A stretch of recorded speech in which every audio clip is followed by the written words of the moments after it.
Hello and welcome back to Shining Force. In the last episode, we met this old guy who's pictured on the screen.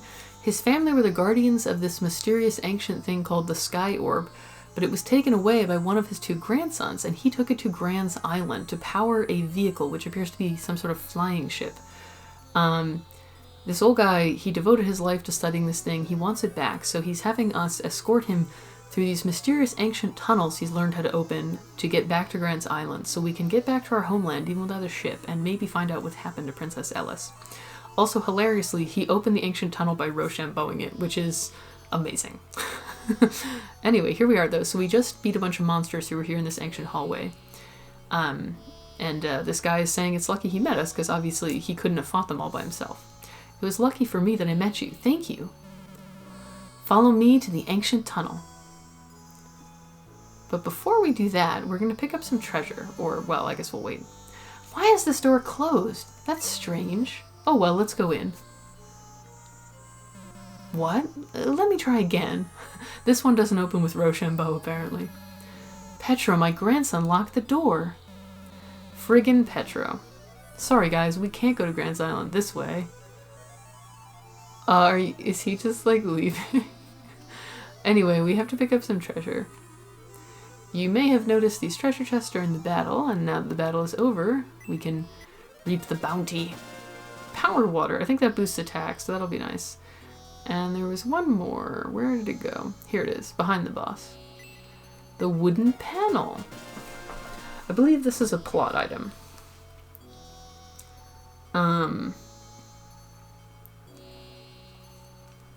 Oh, that makes sense. Okay, I checked my guide to see where we should go next, because again, the thing about the game is that you can see it has a lot more free-roaming exploration, but there is a specific plot sequence. It's not like you can just do whatever you want in whatever order you want. And we have to do something specific with this panel, which I honestly don't know if I would have guessed on my own, because I completely forgot about this. Like, that's the thing too about playing this in recording sessions, is that a fair amount of time can pass between each episode sometimes, so I forget the things I did previously because it's been like weeks.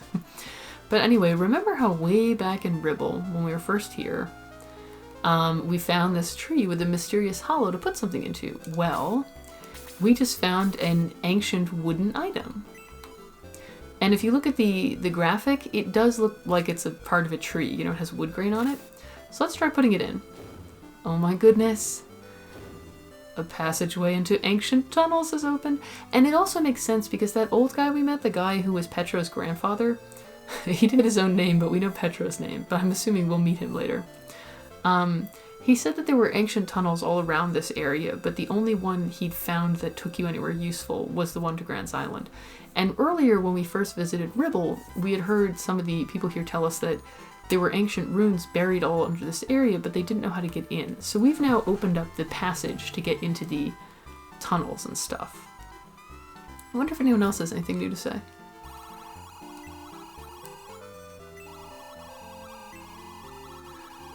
I just found it, buddy. You can come out and take a look. Yeah, so we've now gotten into the runes under Ribble. And let's see what kind of treasure awaits us. This is also, I like this as a really nice touch. You can see this is the same sprite set, the same graphics as in the ancient passageway we were in just before to get to Grand's, which to me suggests that all of the runes and tunnels and everything under this island were all built by the ancients, you know, so this all connects. It's all part of some ancient civilization that was the precursor to ours. And it's like, you know, it's been buried and lost to time. No one knows how to access it, and we're sort of like gradually opening it all back up, presumably to find the method to defeat Zayon. Now, in a previous episode, as you might remember, we learned about this sword, the Achilles sword. I don't know if anyone can equip it. It may be a plot sword. Oh, we can equip it, and it's quite good. Oh, only the hero can equip it. Interesting. We'll swap for the longsword, because he ain't gonna need that. He's already got a better one. But anyway, you might remember that we heard that the Achilles sword was the only thing that could defeat Tavros, who was evidently some sort of scary monster. So we have now found this extremely important item, so that we can, and we were told, I think, let's check the book it was in. I think it was like Tavros guards the ancient shrine or something. He needs the Achilles sword to defeat the giant Taros. That's the one in the shrine. So there's the shrine, which has the sword. Well, I guess we should talk to Mr. Rhode of Hassan. I was hoping that this guy would say something interesting now that we have the secret item, but he doesn't give a shit. But, well, since we know that Mr. Rhode lives in Hassan and he's been investigating this, Hassan would be a good place to go. You'll notice that nowhere in the game did anyone tell us how to get there, but I'm using a guide, so I do know where to go next, but you could also, I suppose, figure out that you should probably go the only way you haven't been yet, which is the way that we accidentally went when we first got the raft to meet the Kraken. Because we've explored everywhere else that we can go. That's honestly a common thing in RPGs where it's like, you don't actually know where to go, you're like, well, there's only one place I haven't been, so I might as well go there, and that's where the plot is.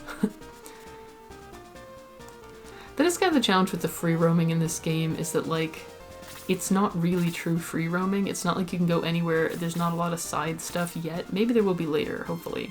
But so far it's just like, you can wander around, but there's a specific place you're supposed to go, and the game is not going to tell you where it is. So let's take a peek at this map. Our raft is very strangely shaped to facilitate this battle, but it's still going to be a pain because only our flyers can cross the water.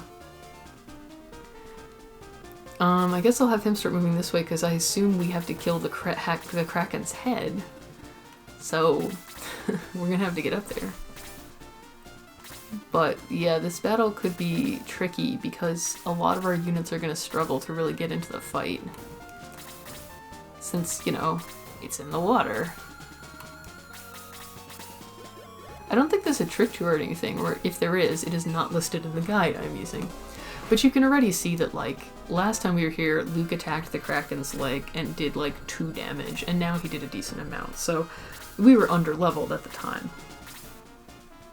Now, I will say, I would assume that if you level grind enough, because you can grind in this game, you probably could have gotten up to the point we are now, and you could beat the Kraken. I don't think you're required to have the plot sword, but once you got to Hassan, like, there would just be nothing for you to do, because you don't have the plot sword. So, like, you just have to go back and get it, basically. I'm actually going to have him keep walking because I don't want to create a bottleneck here. And these two can keep working on this leg. I don't know if we even need to kill the legs, but this way they'll be out of our way. And it's exp. But yeah, like, conceptually, I do like the idea of, like, you know, we're traveling down the river to get to this town, but then we face the sea monster. Like, it's cool as, like, a cutscene. But as a battle, the design of this battle, I think, actually doesn't work particularly well. Because the monsters can move freely over water, and only 2 of our characters can. So it's basically just standing around by edges of things, trying to get people in the correct range to hit stuff. Which just isn't that interesting, as battles go. It's just sort of awkwardly designed. Even though, again, I do like it conceptually. It just, the mechanics just don't quite support it.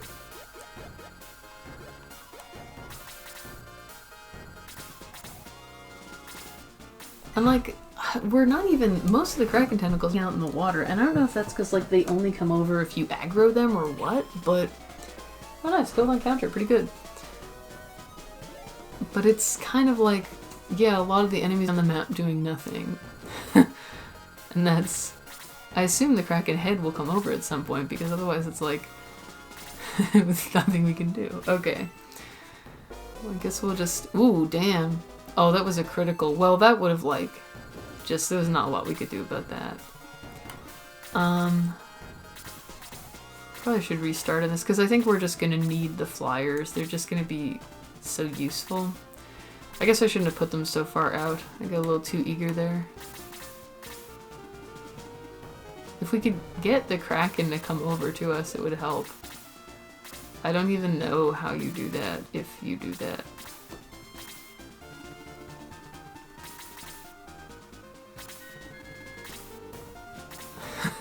battle is just really strange, and... Is it gonna come over now? Nope. Do we have to defeat all of the tentacles and then they'll come over? Even though I'm using a guide, it's mostly there to tell you where you're supposed to go and where the hidden items are, so it doesn't explain like the mechanics of stuff like this. So I honestly have no idea how one aggroes the Kraken head. Or if it's got stats, so I sort of assumed that we're gonna fight it. Like, you'd think that killing the thing's head would be what kills it, right? Logically, that it has HP.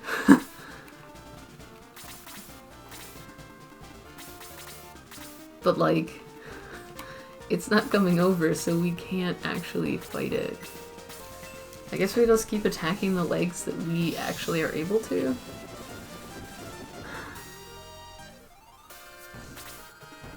Well, if this battle, like, really drags on and we're still fighting this thing at the half-hour mark somehow, then I'll egress and we can start over in the new episode, I guess. I guess at least we got Peter some X, but that's good. He got to level 60, he's in good shape now. Seriously, could that thing just, like, get the fuck over here so we can fight it? I really don't want to have to fight every single one of these little legs. That would be very boring.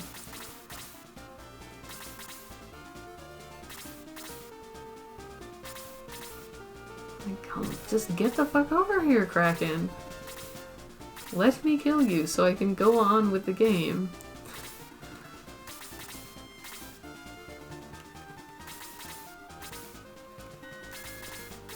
Maybe I can have Peter go over and harass him a little. Like, just maybe that'll aggro him a bit. Wow, I do love the animation on the Kraken. Look how its eyeballs are just rolling around randomly. That is silly. Yeah, he did a good chunk of damage too, which makes me feel like we are intended to fight him. Oh, here we go. Ooh, what the hell is it doing? Blue Aqua Breath, so it's got some kind of spell. Well, he's dead then. Sorry, Kiwi. You are very weak. But this still isn't useful because its range is so high that it can be next to us while we are not next to it. Which again, giving a monster that's in a terrain we can't reach a 3-range... Yeah, that was 3-range, a 3-range move just seems like a poor design decision. Particularly when there's no way to know at the start of the fight that he has that move. Because basically we have to get him to go adjacent to these planks. Alright, now he's adjacent at least. Slade's gonna die though. Oh, he survived. He survived. This is not a well-designed battle. Sorry, it's really not. We can't make him move into a spot where we get 2 melee dudes adjacent, so we're just stuck. And he does a lot of damage. So yeah, this is just a slog. And it's a slog in extremely tight quarters for us, but not the enemy.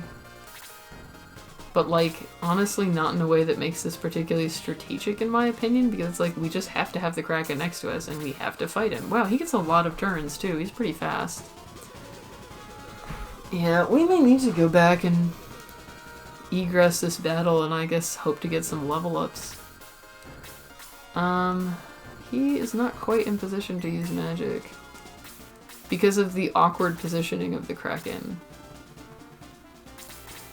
Which we can't really do anything about because we can't control where it goes. At least Ben, he has the best sword, so he should do a lot of damage. Oh, unless it fucking dodges, great. That's just fucking great. This battle is gonna be kind of a pain in the ass.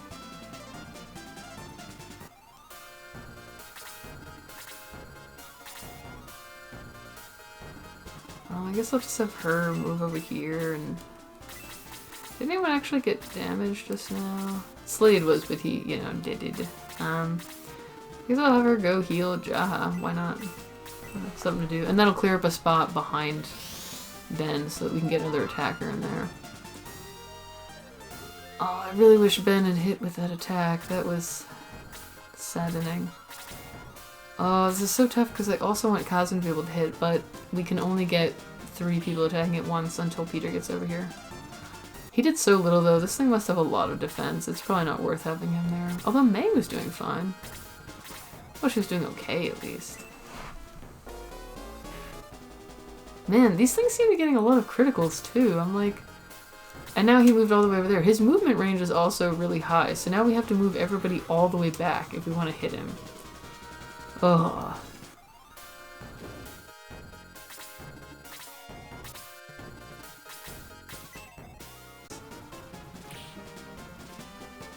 And has a ton of defense, so we're just gonna be... Well, at least Kazan's in correct range to hit. Well, he'll be almost dead after this. He should be. Oh, because he's a water monster, he must resist Blaze, because that did much less damage than usual. Great, so our only magic user, the one person who can deal a decent amount of damage to him, and it resists. That's just so...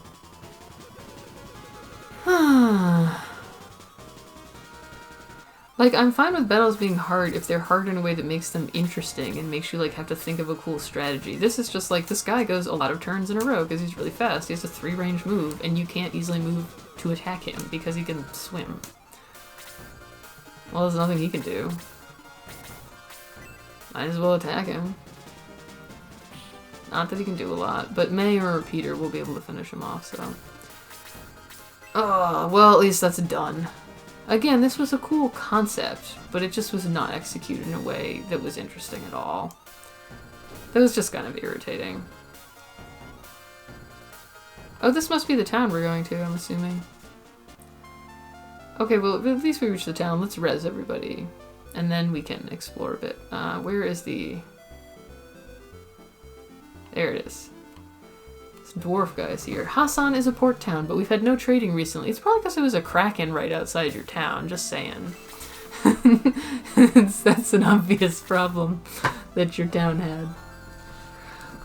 Well, that battle was annoying, but at least it was short, I'll say that, so.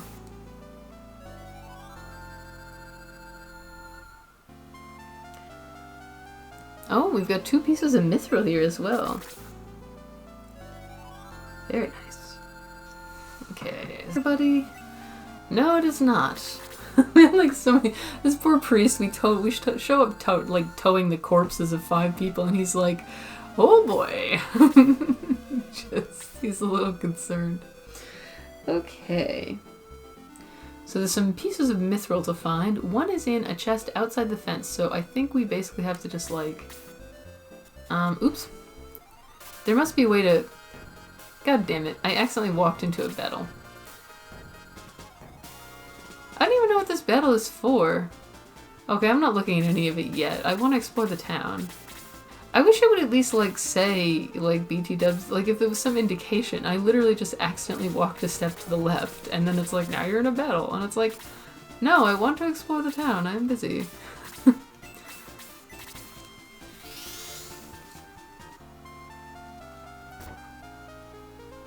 Oh, there's the chest. Okay, so we just gotta figure out how we can get through this fence. We gotta get behind it. Oh, there's a gap right here. Wow, I see. It's one of those puzzles where it's like, if you were actually in that world, it would be very obvious as a gap, but it's slightly hidden because of the way the map looks from the player's perspective. There's a lot of, I want to say it's Final Fantasy III, like hidden doorways and stuff in the dungeons that are the exact same way. They're hidden from the player's perspective, but very obvious from the characters. One of the barrels south of the town. This mithril is important, friends. We need to pick all of it up before we go on with the plot. Like, I know we're trying to save the world from the devil army, but there's mithril to be had. Also, this fence doesn't seem very effective considering how many gaps there are in it. Huh, it seems like the water is like all dried up here. Something has gone wrong. Our ancestors came here from Rune by way of the sea. Yeah, well, remember way back in Polka, there was a guy who said that the same thing about his ancestors and that some of his people had gone on to the port Hassan. Now we're here. So these are other descendants of people who came from Rune. But there appears to be something like... I can't totally tell from the art whether it's supposed to be that the water has all drained and it's now empty. There we go. Or if the water has like become corrupted somehow. I think based on the rocks on it, it's supposed to be that there's nothing but like silt left because the water has been sucked away or something. So it seems that this town is having some environmental troubles. Presumably caused by the release of the Devil Army, which may also have been like why the Kraken was rezzed or whatever. How on earth did you come to Hassan? By raft? Wow, you killed the Kraken? It wasn't honestly that difficult, it was just irritating, buddy. Arg, I want to talk to this person. I keep pointing the wrong way. The river's drying up because of the drought. To the west, if you really want to go, ask Dr. Rhode. But we sailed here on the river and it was perfectly fine. It does not appear to be particularly dried up. Oh yeah, we gotta check out the weapon shop and see if there's anything new. Another steel sword, but... well, we only have 2 sword users and one of them has the plot sword and the other already has this. Oh, the power axe is new. That's for Jaha. Iron rod, that's... oh, the power stick is even better. Let's get that. And I believe the thieves dagger is the new one for that, and the steel arrow. Okay, so we have a lot to buy. Fortunately, we have tons of money, but we also have to empty people's inventories a bit.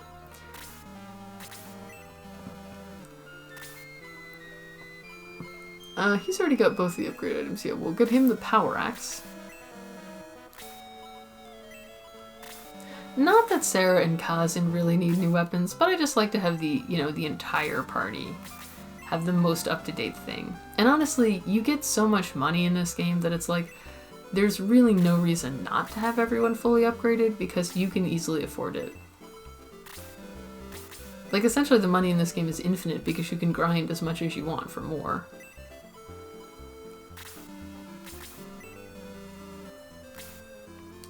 Okay, with that done, we can now do our shopping. Oops. Once again, I was holding down the button.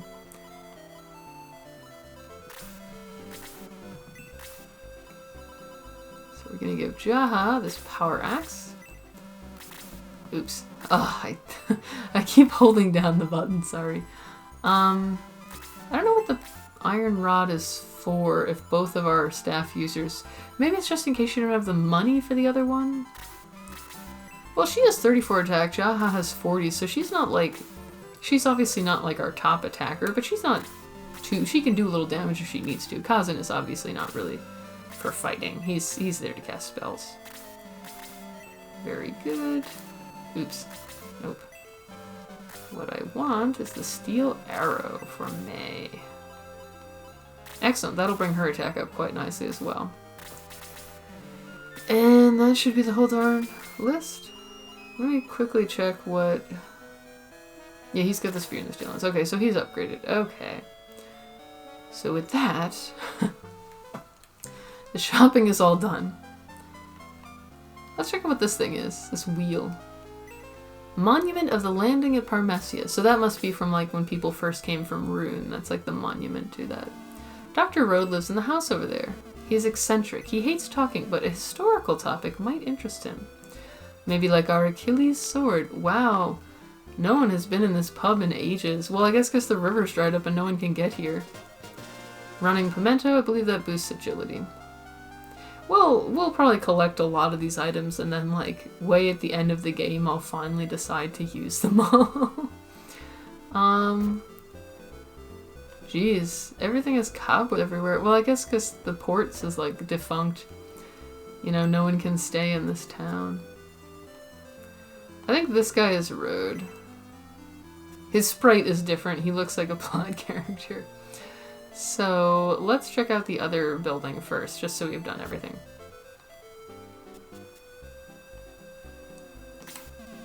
Where are you from? Ben came from Grand's Island. Then we could be related. We don't look alike, though. What do you mean? Our ancestors came to Parmesia to chase after a soldier called Max. That's the main character from the first game. So I guess... like, these people showed up here when... I guess it's like at the end of the game when Max, like... in the ending cutscene, it's like he like gets trapped in the temple as it's collapsing, but then the ending cutscene, he shows up again, so it's implied he escaped somehow. Maybe he ended up in Parmesia after his wanderings, and then the people of Rune came here trying to find him. They lost his trail at the shore and then split into 2 groups. One group went back to Grants by way of Devil's Tail, and Devil's Tail is where we were told Creed lives, so that might be our route back to Grants Island, and also where we'll finally talk to that guy. Honestly, considering that our mission that we were given was to go find Creed, the actions we've done so far were basically just random wandering around and just talking to him like they had nothing to do with anything. And what happened to Max? He wasn't found in Parmesia, so maybe he went to Grants. I'm not really sure. It's possible he's like the ancestor of our character. That would kind of fit, I guess. They're the main characters. I think I'll take a nap now, bye. Can I just say I would love it if you could end social interactions by saying, I think I'll take a nap now, bye? I would say that frequently, let me tell you. When I'm like, okay, we're done talking now, nap time.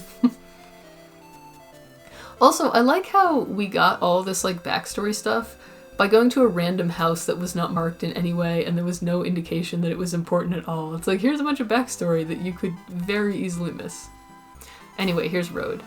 His sprite is pretty cool, but it also looks weirdly anachronistic. He looks like he'd be flying like an old-timey plane back in the 20s or something. Yes, I'm Rhode. I'm really busy now. Time is dear to me. Please don't bother me. Sniff, sniff. I smell something old. Rhode, you're a little weird. He can smell the sword we're carrying. Also, Rhode, please don't sniff this 12-year-old who's carrying the sword. It's very inappropriate. That sword must be really old. Oh my, it's the Achilles sword. One question here. How does everybody know what this thing is if it was like trapped in an ancient rune that hadn't been opened in 1,000 years or whatever? Like, it's weird that they just instantly recognize it. You're an adventurer, right? Don't you need a vehicle, huh? You can get the ancient caravan with that sword. We very much want that caravan. We have so much stuff in our inventories. You wouldn't listen to us just a short time ago. I was busy and... Let me join you! I'm the only one who can drive it. You are going to get the caravan, aren't you? Yes, of course, it's very useful. Great, good lad. Ben decides to take Dr. Rhode with him. Let's go! So now I have 3 people following me around. So we have to take him west to the Tarot Shrine, and that's what that battle to the left on the map is. But we're getting up towards 30 minutes, so I think we'll save here, and that battle to reach the Tarot Shrine, and then I guess whatever cutscene is in there will be next time. So there's a lot of plot in this episode. We defeated the Kraken, and we reached this port town where we found the historian Rhodes, who is really psyched about our Achilles sword that we found in those ancient ruins, and he says he can help us use it to get access to a vehicle called the Ancient Caravan, which sounds terribly useful, so I'm very hyped for that. But in order to get it, we're going to have to go to a shrine and fight a monster known as the Taros, so it will not be easily won. And once we've done all that, it seems like maybe we will eventually get back to the plot where we were trying to find Creed and go to Grants Island. Maybe. For now, we're just wandering around doing random shit.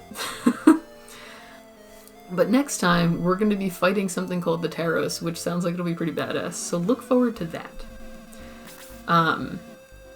Yeah, and I think Rhodes eventually joins as a party member, so that'll be cool too. But for now, this has been Shining Force 2.